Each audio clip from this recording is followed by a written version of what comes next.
Well, oh well. I managed to hit level 27 with a White Hoof Saw Butcher. We managed to basically free the prides from the control of the evil ogres that controlled them, or guarded them rather. We freed them from this mine wall. And now I'm gonna run into here. We're gonna smash apart this skirmisher that has caused me problems before.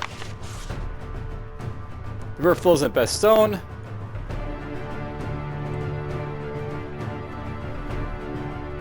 And this bastard confused me apparently, that's gonna be annoying, but whatever. I heard him a good deal right there.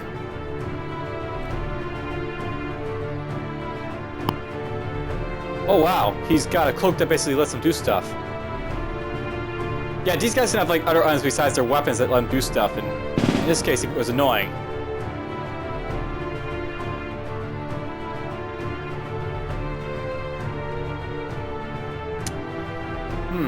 Let's put on Invasion.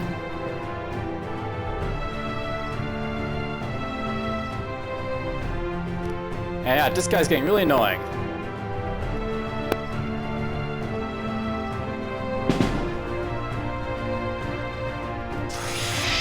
Alright, we got this guy out of the way. So there's a basically gunslinger rare. He's kind of annoying to fight, but whatever. Managed to kill him finally. Now we get to crush the ruined dungeon.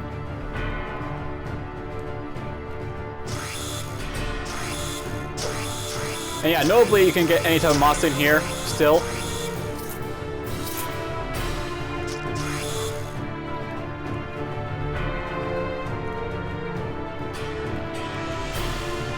You get the epic music, of course.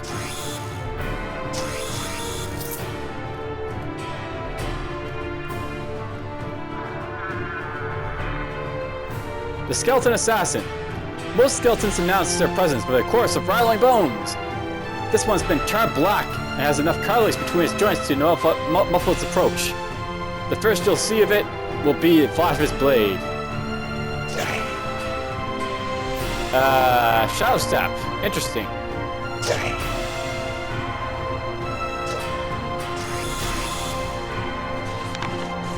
The fireflies jump in the wind, the tree roots run deep.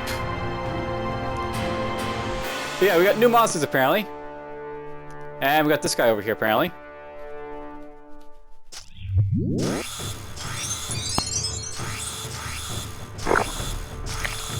And there goes a guardian.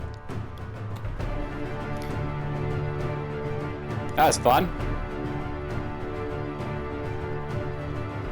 Alright, so we got Furnace Vent over here. Open events near Furnace create a conic blast that does fire damage at 10 molten points. So we get our molten points, I guess, from this thing over here.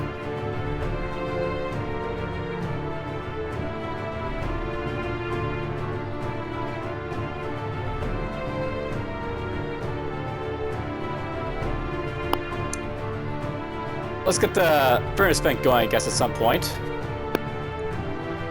So there's Furnace Vent invested in.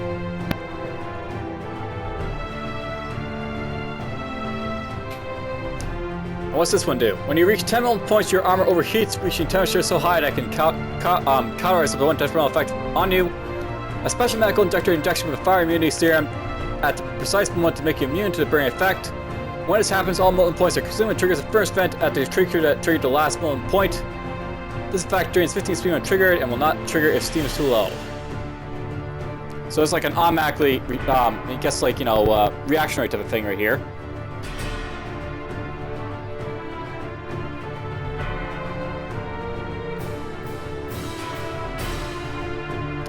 And let's see, I should probably start investing in this stuff at some point. Maybe I'll start doing that now. Let's get mechanical. And I learned Saw Projector.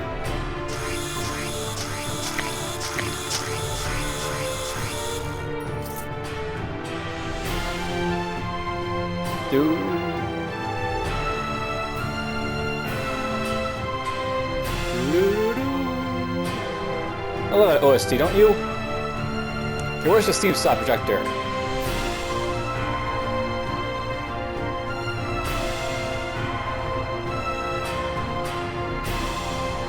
Here's Saw Projector, so A mechanical device for launching a spinning buzzsaw. What else would you want?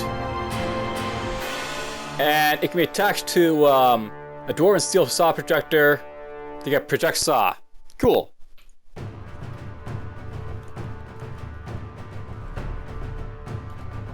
There's a white.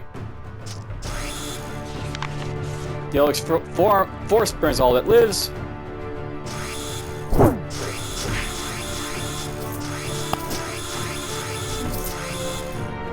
That's fun killing all that stuff.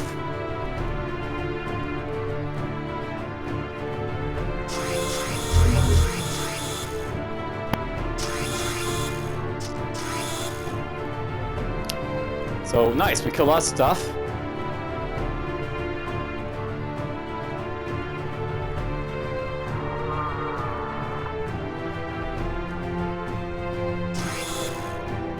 I was really looking at the level of these guys to see how much they've changed since I came in here. So these guys are like all like, you know, lower level than me, much like the runes were, because I came in here sort of after the fact.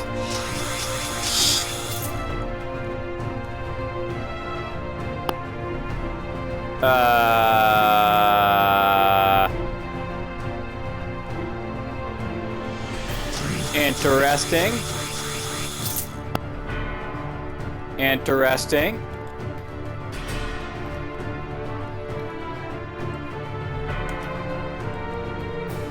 Let's do something cheeky here. Let's see what happens if I try and use this guy in battle. What will happen?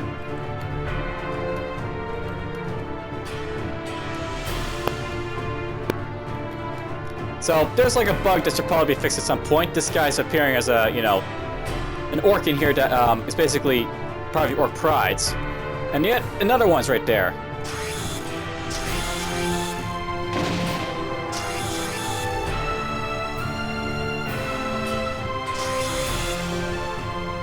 And I think they're following me.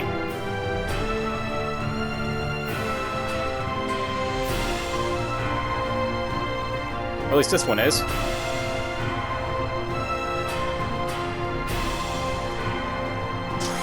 Or maybe these guys should appear friendly, and then you can get them to use.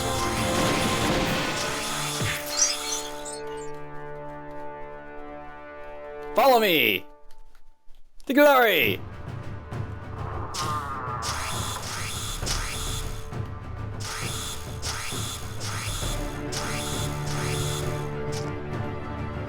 Fight for me!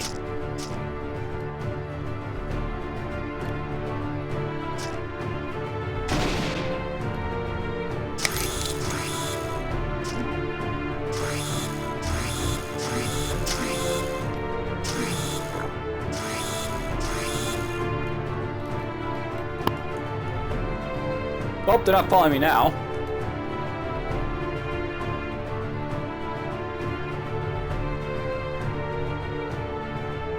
I'm tempted to kill these guys right now. I wonder what would happen if I do that. Well, this guy became hostile, so that, you know, is sort of expected, I guess.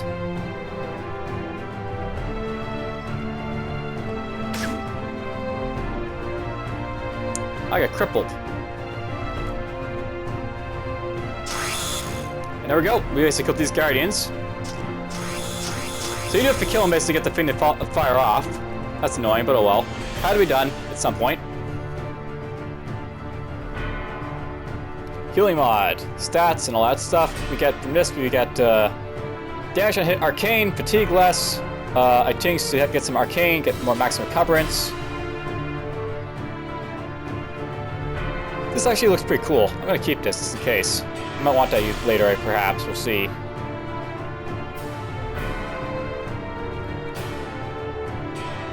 Well, I'll put this on. Yoink!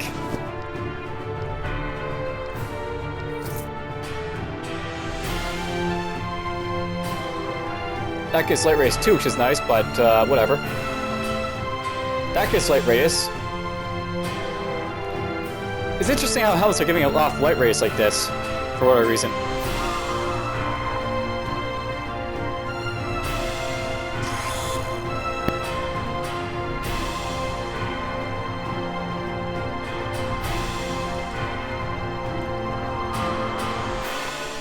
Alright, we got ourselves a brawler, by the looks of it.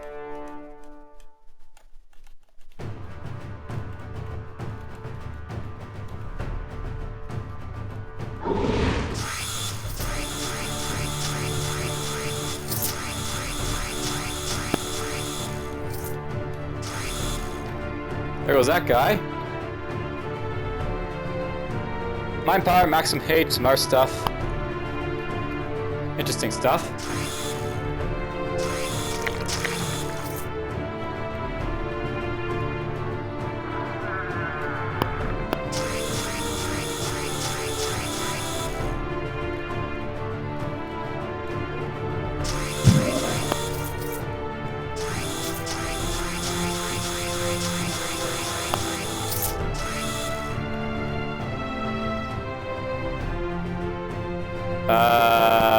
I have no idea what this stuff is, but okay.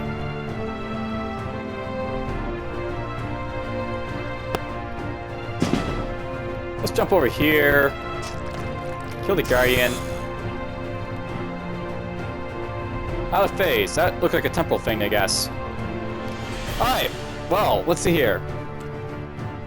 A river flows in a bed of stone.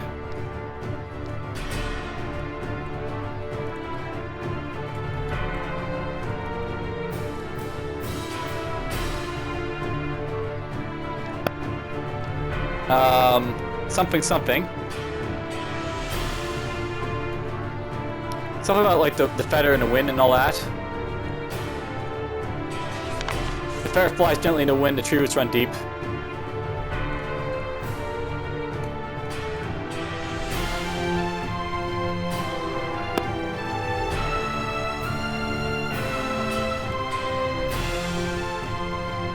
An elder spurns all that lives.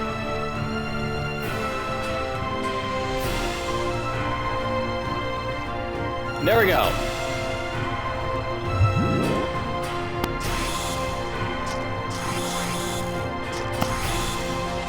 There's the unpheasant cap. A little bit of lore, the Lord of Rolf. The story of my salvation. The Laird of Wiseman. Mirkel's second eye.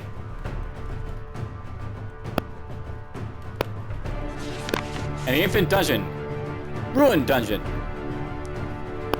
I think I already read this already, but whatever.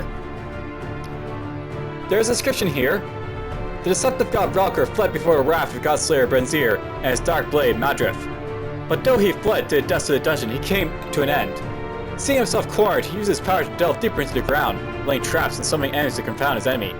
But Brenzir would not be lost. He pursued his prey ever on, hunting him even deeper. And Valkyr fled further and further faster, delving to the fountains beyond knowledge, with the Godslayer always behind him, hunting relentlessly. And so the chase continues. Over centuries beyond count, Brenzir has never stopped to rest or sleep as he pursues his prey through the ravages of infinity.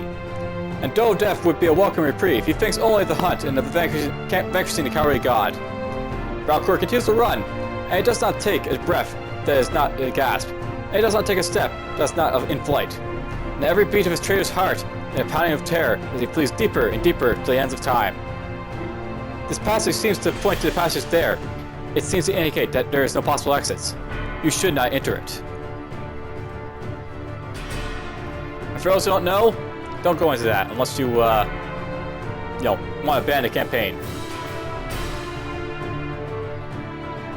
Or go into Blizzard Glory. You can do that too.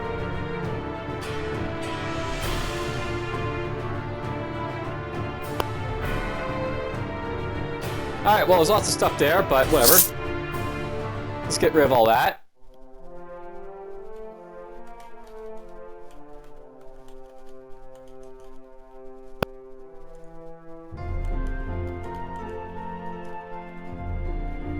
And we got this thing over here. The Primal Forest.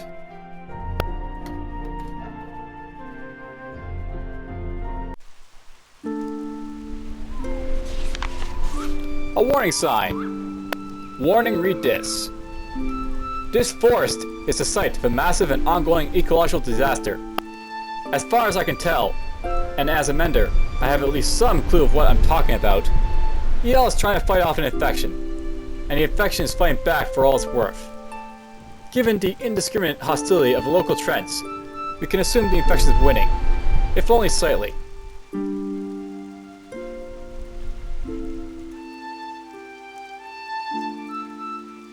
Best case scenario, Maj'Eyal is pushing them out like splinters, and destroying these avatars will eliminate the problem. Worst case, the tree is already infected down to its roots, and these avatars are its spores, growing until they are ready to leave the tree and spread elsewhere. I came to destroy these crystals myself, but I wasn't counting on the trends turning on me as well. Since you're reading this, congratulations. This is your responsibility now. My advice? Head through the portal to Chateau and call for backup. I don't have that option, as that required incriminating myself by admitting that I was in Maj'Eyal without a pass. You wouldn't judge me if you knew how much the trolls were paying for Cherry Blossom. I can assure you that the others there are considerably more dedicated and competent than I am, even if only as a group. Together, they'll be able to control disinfection and treat the wounds it's left behind. If you go it alone, you'll likely be ripped apart by trends before you can even reach the trunk. And more are waking up every passing minute. Unless you're the hero of Maj'Eyal or Gargoyle's reanimated corpse, you'll be walking to your own grave. Let the professionals handle this. If you insist on going in, though, here's what I know. The Trents, unfortunately, are no longer concerned with discerning friend from foe. Anything not stemming from nature is a potential source of infection in their eyes, and must be purged before they can slumber once more. I know that saying please isn't exactly sufficient for asking you not to defend yourself. Just try to keep the damage to a minimum, so that they can heal the land once ravaged by sickness. If you want to avoid them, get off the ground level and into the canopy as soon as you can. They won't animate if they don't see anything in the forest floor to attack. Also, do not try to take a core sample. Trust me on this. As much as I want to know how deep the infection has spread, whether it was all the way through the tree or if it had been pushed to the top, it attracted the trends to me like a Thaloran to a stupid decision. The destructive agent in question is a group of animated arcane crystals of the type previously documented in the Scintillant caverns. The exact process involved in these formations are still unclear, but it's a safe assumption that they're connected to the massive surge of blight introduced by the spell blaze, and proof that even now the damage is most likely worse than we ever could be sure of. Expect to take powerful blasts of every kind of magic if you're not exceptionally evasive. Fortunately, although they frequently teleport, they're completely immobile between blinks. If one teleports near you, you'll take cover or destroy it before it can reposition itself. The consequence of letting this go unchecked would be disastrous.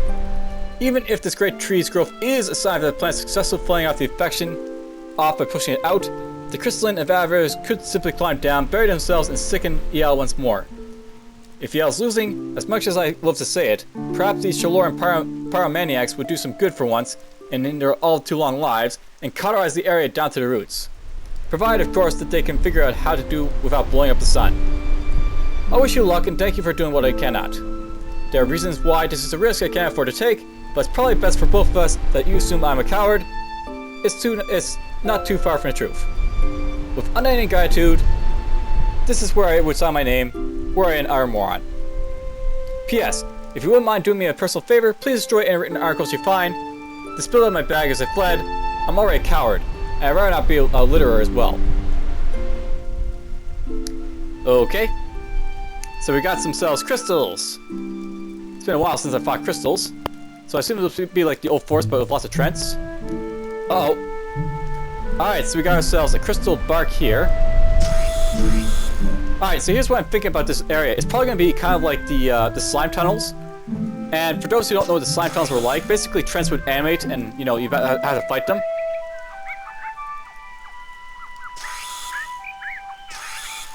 So yeah, basically Trents are basically popping out.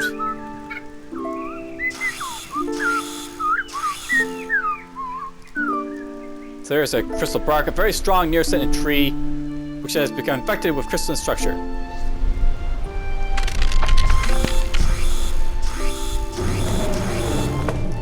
They're running around in very random motions, these guys, for some reason.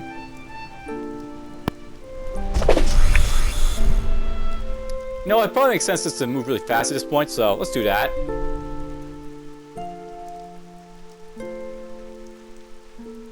Alright, here's like one of the shards, so multi-hued crystal. Let's kill that.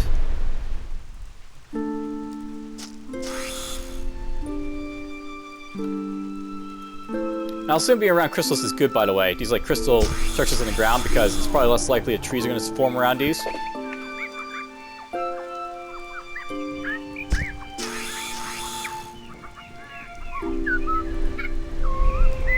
There's a shard right there.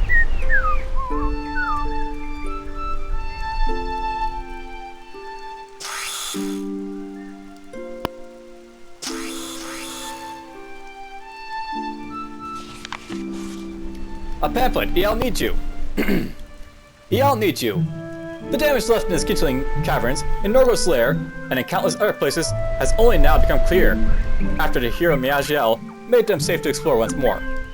Now that peace has been brought to these lands, Maj'Eyal is beginning to heal.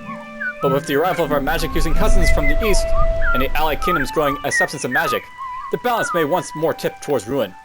But your help can help keep Maj'Eyal healthy. Join the Embers and start helping the planet today. Learning and observing. Our founders, once guardians of Chateau, have always known the importance of maintaining a balanced ecosystem. Do your hobbies include birdwatching, exploring the wilderness, and taking in the sights of natural flora? We can provide you with a list of animals, plants, and fungi of interest. Simply go out and write down where you explored, when, and how many of these species you saw. Our experienced naturalists can use this information to track migration patterns and monitor the spread or decline of those species, allowing us to take action if one becomes endangered or invasive. Already, they are working to restore balance disrupted by the hero Maj'Eyal's constant slaying of local wildlife. Change is inherent in a natural order. Our experts know to only step in a change would drastically and destructively hurt the ecosystem. Nature solves most of its problems on its own, but occasionally we may need to hold its hand, particularly in response to mutations caused by unchecked use of arcane magic. If you'd like to learn more about the natural order, we have a diverse community of knowledge naturalists who are happy to answer questions or provide more through education. Repairing and healing. Volunteers who prefer a more hands-on approach can expect to start making a difference right away. By joining our reclamation and decontamination efforts, it's no secret that the hero Maj'Eyal's main battles took their unfortunate toll. Many places are still littered with magic-contaminated objects or bodies, and in some places the ground itself has been polluted by residual effects of these spells. This is, of course, to say nothing of the trees burned down, etc., by beasts and ne'er-do-wells trying to stop the hero. You can help by destroying dangerous magical objects, planting trees, slaying ecological disruptive beasts such as Nargos, and participating in cleansing rituals to speed up the healing process. Ability, responsibility, and acceptance. The wilds of Maj'Eyal are a dangerous place. We do not expect our scholars to go into them defenseless. For those who are already accustomed to use of Arcane, our partnership with the living fossils allows us to identify safe and responsible methods of using magic and provide them with an introduction to the ways of nature. And those who are already adept at nature can always hone their skills with our veteran members. If you have no ability with either, you're in luck. We're eager to show you how to accept nature's favors to defend yourself. Anyone can learn to summon a loyal beast or channel Wormite strength if they're willing to try. These abilities can be used without giving up your attunement to the arcane, but you may find that you don't need your spells anymore.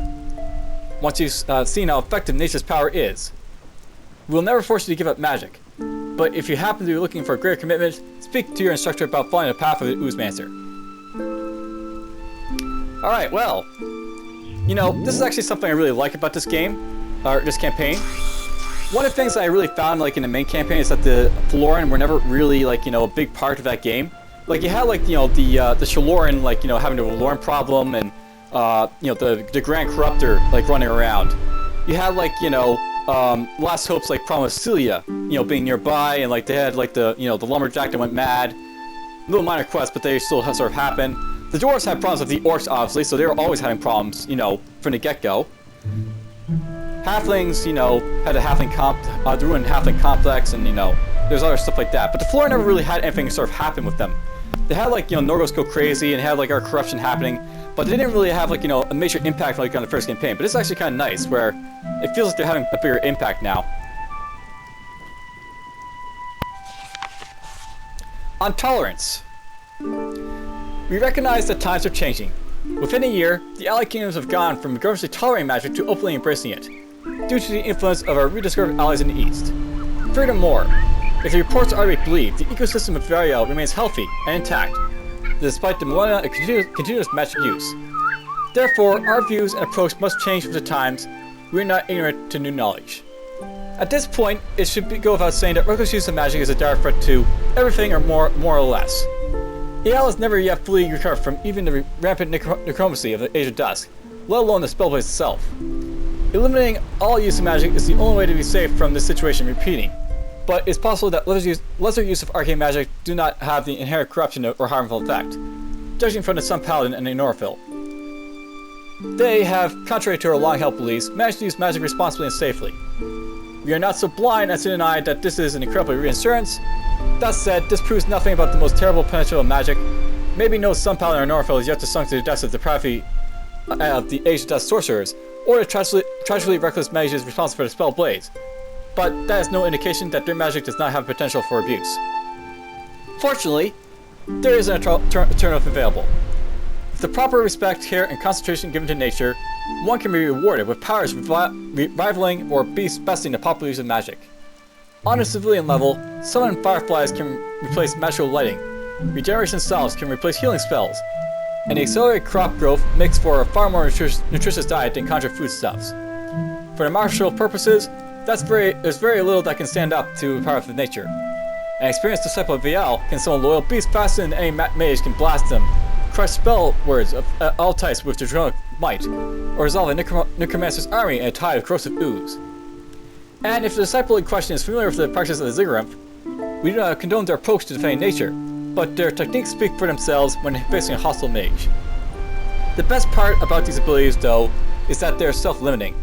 There's no potential for a runaway chain reaction, or a lone megalomaniac destroying much of Maj'Eyal. The planet willingly gives us this power, and is cautious enough to take it away if we start to abuse its gifts. Even those powerful wilders cannot abuse their power to the perverse degree that the Necromancer can. Thus, we're putting our efforts into two areas. The first is advocacy of natural alternatives to magic. Talking to spellcasters to determine what they use magic for, and figure out ways to use nature's ability to do the same task just as well, if not more so. We've continued the Zigguram's efforts to making all natural replacements for the Ogre ruins.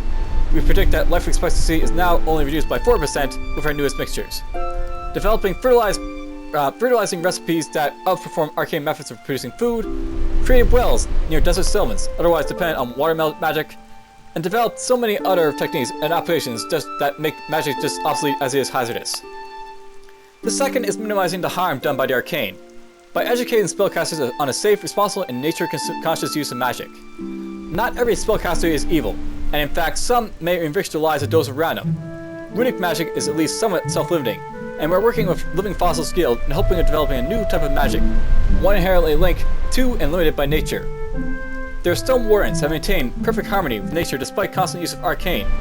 If this is truly the way forward, then we shall welcome it with open arms. You know, I hope this can be like, you know, more sort of like, you know, new classes that sort of come up. They'll be like sort of like, you know, mixing arcane with like, you know, nature type, you know, things, like, you know, class-wise. I recently had like an idea, like, you know, Rune Master type idea, and like someone had mentioned like, I want to see something about infusions too. Well, I think like it'd be like, you know, something like, you know, where you might want to have like arcane. New classes like don't have to do that, so there's always that sort of thing to note. Alright, let's keep exploring, because, you know, exploring!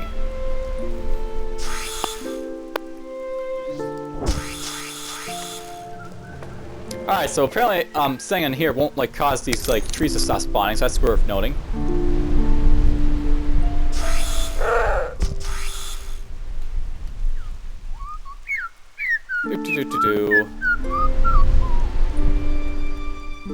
Uh-oh, we got a rare trend popping up. Damn it. That's not what I want to see. Nor do I want to miss constantly.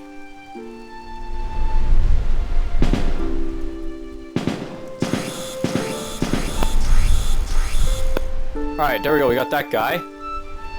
He proved a little bit more difficult to fight than, like, you know, the other stuff I've been fighting. So kind of like the slime tunnels, you don't want to be here too long because, you know, the trees will just keep spawning. So you want to be very careful in here. Not to overstay your welcome, more than you have to.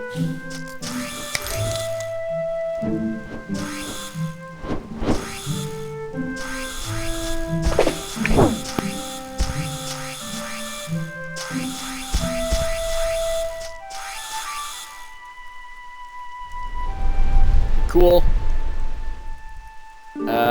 Where's the enemy? A huge tree. If you can climb this tree if you want. Okay. So here's like the tree, I guess, with all this stuff on top of it that's causing all these problems. We'll try and, you know, give it like a go of it. See what's up here. And we got more shards to deal with, as well as, like, you know, bears and our stuff. Yeah, that guy teleported at the wrong time, but whatever.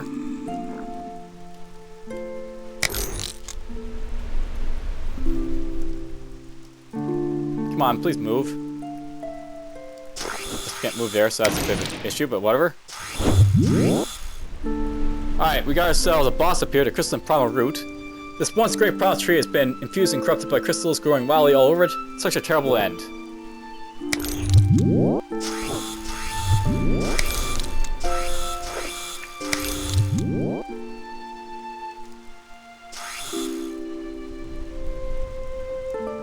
Alright, I want to try and kill this stuff in here, so...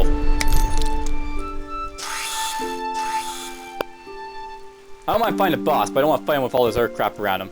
And crap against summon stuff.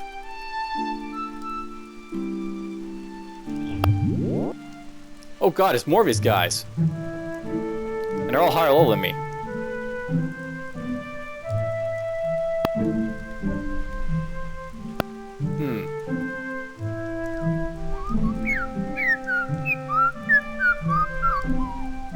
You know what, we're gonna come back here when I think I'm a little bit more, you know, capable of dealing with these guys. We'll hold off on fighting these guys for now. Won't fight this yet.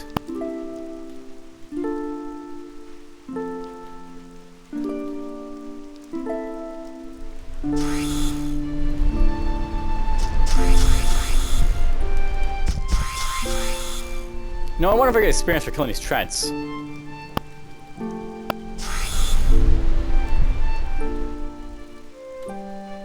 If I get experience, you know, it makes sense to keep killing the trees or items. But if not, then like it makes no sense fighting these guys more so than I have to.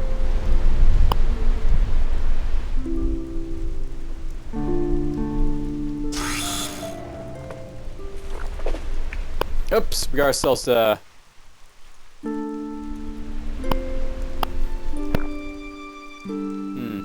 gonna have to take a hit.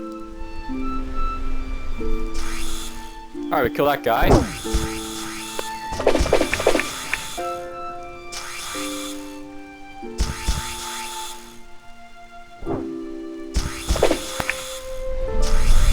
There's apparently more lore to find.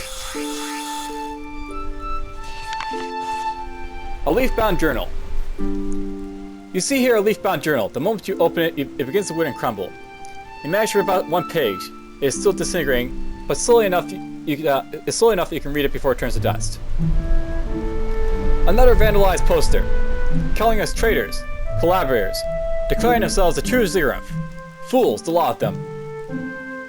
When I established the Embers, it wasn't because I fought the arrival of a handful of magic users, who also happened to be just decent people, disapprove anything taught in Ziggurat, or my childhood as Chatur. It wasn't because I suddenly forgot that anything derived from arcane magic, no matter where or not it's wrapped up in some mumble-jumble about the heavens, carries the risk of mutating into something that could put the Spellblades to shame. It was because those maniacs had ignored the shifting political tides for so long that they found themselves sliding into irrelevance. Then went and skipped directly over irrelevance and paradigm with that foolhardy assassination attempt. They can blame the Far East all they want, but that was only the last nail in the coffin, alongside widespread acceptance of ruins and alchemists operating openly across the continent. I can appreciate the dedication. I can appreciate their frustration, and how seeing the world treated magic use as normal would just make them want to get more violent. But the fact is, the raid on Ziggurat was a mercy kill, preventing the fanatics from making us look even worse in the public eye. We are long past the point where intimidation can get us anywhere, so we need to try a new approach. If reminding the world of the horrors of magic isn't working anymore, the Spellblades in the Age of Dusk being too faded from public memory, then we need to remind them of the wonders of nature instead. Wonders they can see for themselves today. If the public won't believe that magic is evil, they can believe that nature is better. If we can't make magic taboo, we can make magic obsolete. And all of this gathers support we'd otherwise lack. Curious minds waiting to be taught the beauty of nature and warned of the hazards of the arcane. So maybe the old guard has been overrun with Thaloran, youths and others who care a great deal more about loving nature than hating magic. I don't see why this is a problem. Making nature stronger will make it more capable of resisting the damage magic may inflict. We've allowed the idea of supporting nature over magic to survive the Allied Kingdom's treaty with the Gates of Mourning, the raid on Ziggurar, and the attacks on the Zigguran's patrols. We've established ourselves as a selfless, charitable organization, working for the good of all, a reputation that will grant us significantly more credibility than our previous public image of a band of crazy fanatics. Perhaps most meaningfully of all, there are far more menders now than there were Zigguran in the last century.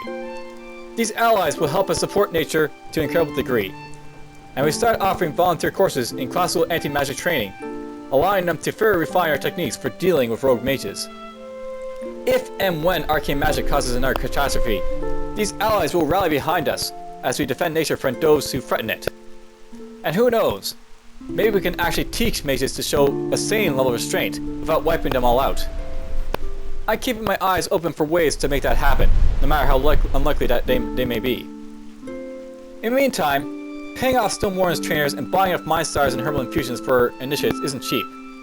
I'm not proud of what I'm doing to pay the bills, and fully aware of what I'd do to the organization if someone saw me. But this is the fastest and easiest money I've ever made. 10 minutes of concentration, a few hours to re-establish my equilibrium, and I can grow enough tier blossoms to cover expenses for a week.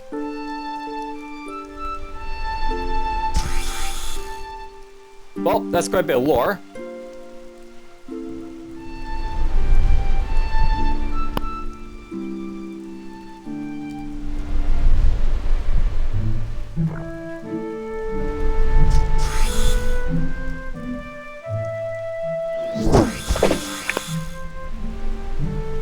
And I think it's about time we sort of get out here.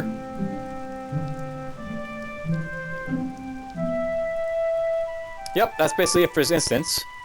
So here's the Primal Forest. I'll probably come back here at some point. But for now, we'll leave.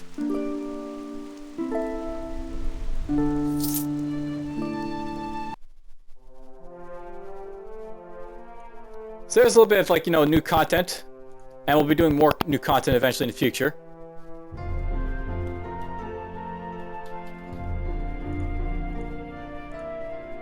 There's basically only some over there to worry about, you know, at this point.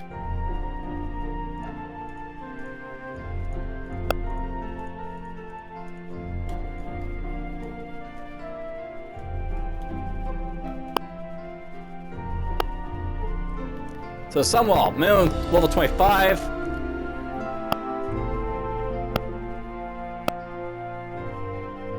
I guess that's really what we're going to be going after next for this quest. So I assume this is going to be like sort of like the mid-tier quest for like the campaign. We've basically gone through a lot of stuff already, but now we're going to be jumping into, like, you know, the actual, like, you know, sort of like mid-tier campaign boss. The first elite boss that'll be in the game. Because Aaron was an elite boss. Alright, well, I hope you guys have enjoyed. Take care.